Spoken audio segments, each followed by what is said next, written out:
সাথে একটা সামঞ্জস্যপূর্ণ ভাড়া এটা করার দাবি আমাদের দীর্ঘদিনের। আগের সরকারের কাছে একাধিকবার বহুবার গেছি, মন্ত্রী, পরিবহন সচিব, সবার সাথে আমরা আলোচনা করেছি, ময়দান টেন্টে বসেছি, ত্রিপাক্ষিক আলোচনা হয়েছে, এগ্রিগেটর কোম্পানি, পুলিশ প্রশাসন, দপ্তর সব একসাথে বসে একাধিকবার আমরা এই দাবি জানিয়েছি।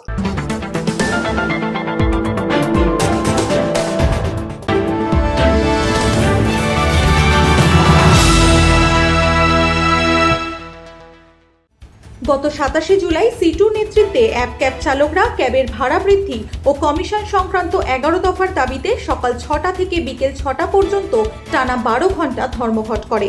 এর ফলে বিভ্রান্তির মুখে পড়তে হয় বহু যাত্রীকে। কিন্তু তারপরেও ৭ দিনের মধ্যে তাদের দাবি পূরণ না হলে আবারও ধর্মঘটে নামবে বলেই জানানো হয়। এই অ্যাপ ক্যাব ধর্মঘটের নেতৃত্বে যিনি ছিলেন তিনি হলেন সিটুর সদস্য নিখিল মাইতি। গতকাল আমরা যে দেখলাম ভোর ৬টা থেকে সন্ধে ৬টা অবধি টানা ১২ ঘন্টা অ্যাপ ক্যাব চালকরা ধর্মঘট ডেকেছিল।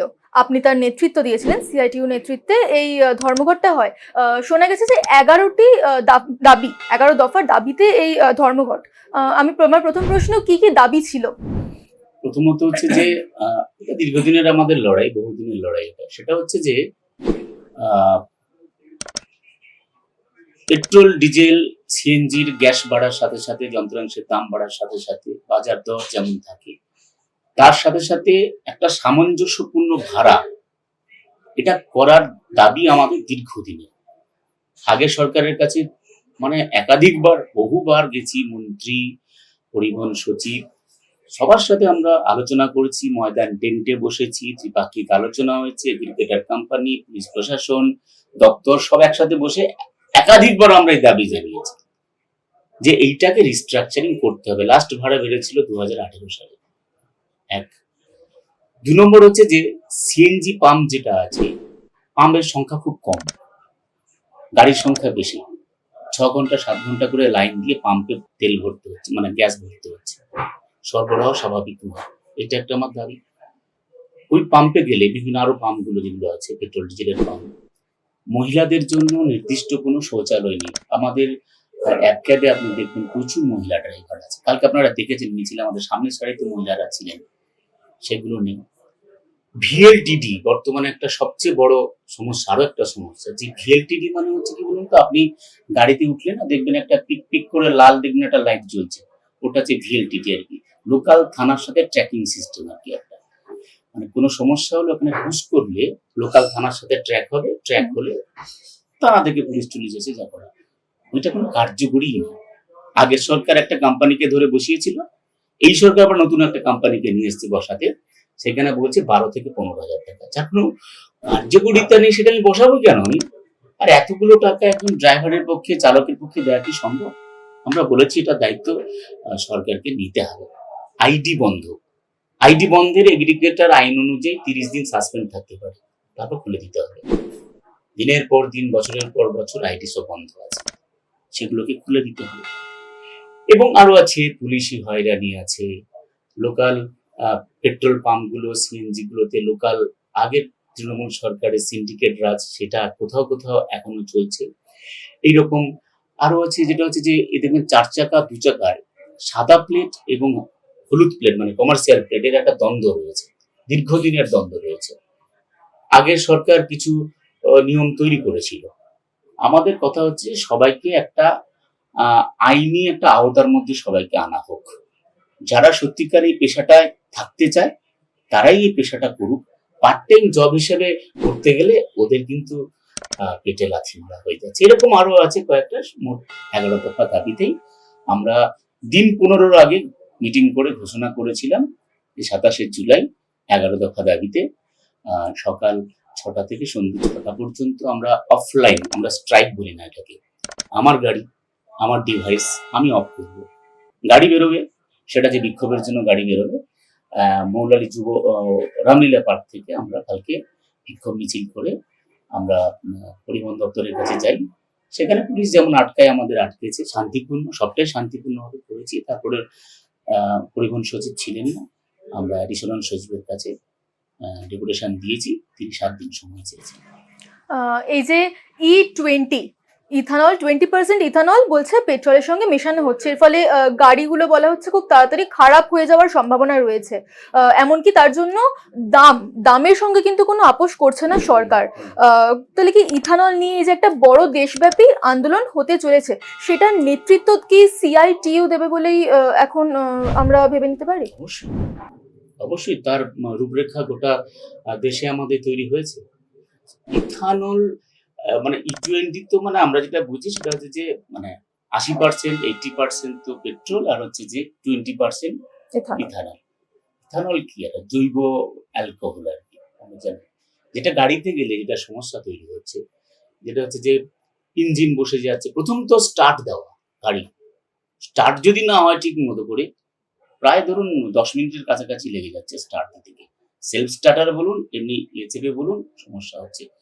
তারপরে হচ্ছে যে এই যে বিভিন্ন প্লাস্টিকের যে প্লাস্টিক না রাবারের যে সকেট মতো যেগুলো থাকে না, এমনি পাইপ থাকে, সেগুলো কিন্তু জমে যাচ্ছে, সমস্যা এগুলো কিন্তু হচ্ছে। এবং যেহেতু এটা কি বলবো আপনাকে, ট্যাঙ্কটা তো ধাতব একটা বস্তু, সেখানে যাচ্ছে যখন সেখানে জং ধরে যাচ্ছে, মাইলেজ কমে যাচ্ছে। আপনি মাইলেজ কিন্তু মানে ভালোভাবে কমেছে। ধরুন 2 চাকার গাড়ি যদি ধরেন, আমরা একটা বাইক এমনি 1 লিটার পেট্রোলে সেটা যাওয়ার কথা প্রায় 50-55 এমনি নর্মালি যাওয়ার কথা, সেটা চলে আসছে প্রায় 40-এ চলে আসছে। 4 চাকার গাড়িতে 1 লিটার পেট্রোলে এমনি নর্মাল যে পেট্রোল আছে সেখানে যেতে প্রায় 18 কিলোমিটার যাওয়া উচিত, সেটা প্রায় 12 থেকে 13 কিলোমিটার নেমে যাচ্ছে। সব দিক থেকে তো লস, দামও কমছে না। আপনি আজকে দাম দেখুন, ওই E20 পেট্রোলের দাম আর এমনি পেট্রোলের দাম আপনি আজকে দেখুন প্রায় কাছাকাছি সমান। কেন? কি কারণে? ইথানল যেটা আমরা জানি কোত্থেকে পাওয়া যায়, এটা ঠিক আছে, এটা তো মানে আখ, হ্যাঁ, ভুট্টা, তাই তো, ধান, চাল, এইসব জিনিস থেকে তো ওগুলো আসে। তো সেক্ষেত্রে তো দাম তো কমে যাওয়ার কথা, দাম কমছে না কেন? এটাও আমাদের কিন্তু প্রশ্ন, দাম কমছে না। আর তার উপর যে এটা যিনি দায়িত্ব পেয়েছেন, দেশের একমাত্র মন্ত্রী, যে পরিবর্তন হয় না, ট্রান্সপোর্ট মিনিস্টার দেশের, তার ছেলে পেয়েছে, ফলে আমাদের এটার বিরুদ্ধে কিন্তু গোটা দেশে CITUর নেতৃত্বে কিন্তু লড়াই তীব্র থেকে তীব্রতর হবে, সেই দিকেই যাচ্ছে। কলকাতায় যেমন CITU এভাবে ক্যাব চালকদেরকে সংগঠিত করে একটা ধর্মঘট করতে পেরেছে, অন্যান্য জায়গায় তো ক্যাব চালকরা এরকম ভাবে সংগঠিত নন।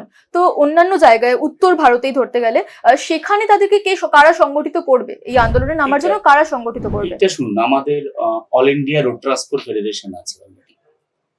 ফলে সেক্ষেত্রে আমাদের গত বছর আগস্ট মাসে অল ইন্ডিয়া রোড ট্রান্সপোর্টের যখন সর্বভারতীয় সম্মেলন হয়েছিল কেরালা ত্রিবান্ধমে, সেখানে আমরা ছিলাম। তার একটা রূপরেখা অলরেডি তৈরি হয়েছে এবং সেটা আমরা চেষ্টা করছি যত দ্রুত এটাকে একসাথে এক সূত্রে বাঁধা যায়। সেটা আমাদের অল ইন্ডিয়া রোড ট্রান্সপোর্ট ফেডারেশনের উদ্যোগে সেটা কিন্তু চলছে, বিভিন্ন জায়গায় এই প্রক্রিয়াটা অলরেডি চলছে আমাদের। এই যে আমরা দেখলাম দুদিন আগে যে একটা মাস র্যালি হলো, সেখানে CPIM এর যুব ছাত্র সংগঠন সাথে ককরোচ জনতা পার্টি, তার জন্য একটা মাস র্যালি হয়েছে। সেখানে কি CITU এরকম কোনো জেনজি দল চাইছে, যার জন্য একটা মানে এই সংগঠনটা আরো বেশি পূর্ণতা পেতে পারে, আরো তাড়াতাড়ি পূর্ণতা পেতে পারে? আমি তো বলছি যে এই যে যা সমস্যা, এই সমস্যাতে যত তরুণ অংশের কর্মী যুক্ত হবে, এ তো বাড়বে, অবশ্যই বাড়বে। আমরা ট্রেড ইউনিয়নে অবশ্যই তরুণ অংশের কমরেডরা আসুক, ট্রেড ইউনিয়নে যুক্ত হোক, ট্রেড ইউনিয়নটা করুক। কারণ শ্রমিক গোটা পৃথিবীতে যদি বলেন একমাত্র যেটা সবচেয়ে বেশি সংখ্যা, সেটা কি? শ্রমিক।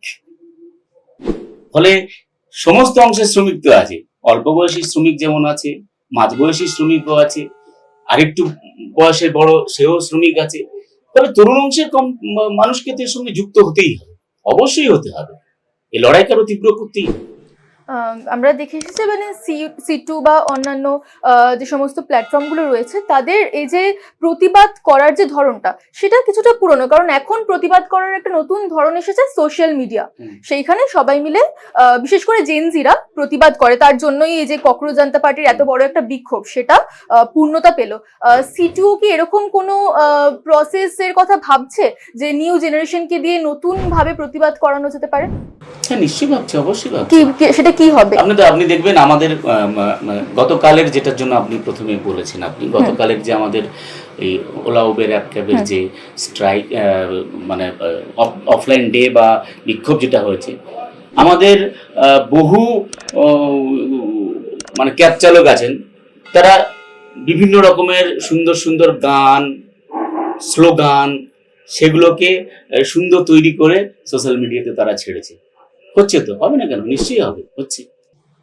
আগামী 6 মাসে ফ্যাক্টরি আন্দোলন কোথায় কিভাবে দেখতে পাবো আমরা? ফ্যাক্টরি আন্দোলন, দেখুন, আমি কদিন আগে দেখছিলাম আমাদের রাজ্যের মন্ত্রী, তিনি পরিবহন মন্ত্রীও বটে, তিনি শ্রমমন্ত্রীও বটে। আমরা দেখছিলাম যে এই যে আমাদের হুগলি শিল্পাঞ্চল, যেখানে জুট মিল টিল আছে, অনেক বন্ধ হয়েছে, লকআউট হয়েছে। আমরা দেখছিলাম যে সেখানে নাকি একটার পর একটা নাকি খুলে যাচ্ছে, সব নাকি খুলে যাচ্ছে, শ্রমিকরা নাকি আবার সেখানে কাজ করতে আসছে। আমি সিআইটু আমাদের নেতৃত্ব আছেন, আমার যারা সিনিয়র নেতৃত্ব আছেন, তাদেরকে আমি জিজ্ঞেস করেছিলাম এটা কি সত্য? তারা বলছেন না। আমরা সেই কারখানার গেটে, সেই কারখানার জায়গায় নতুন করে আরো আন্দোলনকে তীব্র করার জন্য যা যা করণীয় আমরা তার চেষ্টাই করছি, সেটাই করবো আমরা। আমরা শুনছি যে লেবার লজ বাংলাতে বদলে যাবে। আপনি যখন শ্রম দপ্তরের মন্ত্রীর কথাই বললেন, আমি এটা জিজ্ঞেস করতে চাইছি যে লেবার লজ বদলাচ্ছে, এটার কি সমর্থক আপনি? একদমই নয়, আমরা অধিকার কেড়ে নেওয়া হচ্ছে। ধরুন আমি বলছি, ধরুন আমি ক্যাব চালক নই, আমি একজন অর্গানাইজার, ঠিক আছে? আমি ক্যাব চালকদের সংগঠিত করে, আমরা আছি ক্যাব চালকদের সংগঠিত করে সেখান থেকে নেতৃত্ব তুলে তাদের নেতৃত্বে ইউনিয়ন পরিচালিত হয় এবং দাবি দাওয়া নিয়ে আমরা আন্দোলন করি। সরকার যদি কখনো চায় আমাকে ফাঁসাবে, সে ফাঁসানোর জন্য সব আইনের মধ্যে আছে, সব আছে ওর মধ্যে। আমার সব কেড়ে নিচ্ছে, ধর্মঘটের অধিকার কেড়ে নিচ্ছে, আমার সোশ্যাল সিকিউরিটি কেড়ে নিচ্ছে, সব কেড়ে নিচ্ছে তারা। ফলে ওই আইন আমরা প্রথম দিন থেকে, এই যে লেবার কোড হয়েছে, প্রথম দিন থেকে ওটার বিরুদ্ধে আমরা লেবার কোডের ভিতরে গত বছর আমরা স্ট্রাইক করেছি। গোটা দেশে স্ট্রাইকে 40 কোটির উপর মানুষ সেই স্ট্রাইকে অংশগ্রহণ করেছে। আমরা এই লেবার কোড একদমই শ্রমিকদের জন্য নয়, একদমই শ্রমিকদের জন্য।